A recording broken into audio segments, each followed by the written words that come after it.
చేస్తే కనురెప్పల అందం. రోజు పడుకునే ముందు స్వచ్ఛమైన ఆముదాన్ని రాసుకుంటే కనురెప్పలు ఆరోగ్యంగా పెరుగుతాయి. ఇది కళ్ళలోకి వెళ్ళినా భయపడాల్సిన అవసరం లేదు. కొంచెం అసౌకర్యంగా ఉంటుంది అంతే. కొందరికి కనురెప్పల వెంట్రుకలు చిక్కగా ఉంటాయి, కానీ స్కిన్ కలర్లో కలిసిపోయినట్లుంటాయి. ఎక్కడికైనా ఫంక్షన్కి వెళ్ళేటప్పుడు కనురెప్పలను మస్కారాతో నల్లగా కనిపించే విధంగా చేయవచ్చు.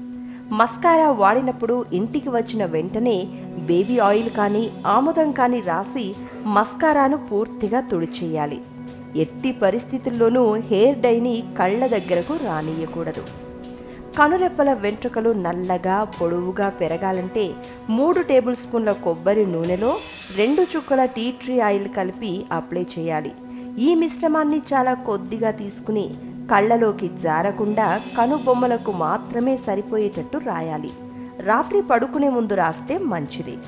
కనుబొమ్మల వద్ద చర్మం పొడిబారి డాండ్రఫ్ వంటి సమస్య ఉన్నా కూడా కొబ్బరి నూనె టీ ట్రీ ఆయిల్ రాస్తే నివారణ అవుతుంది.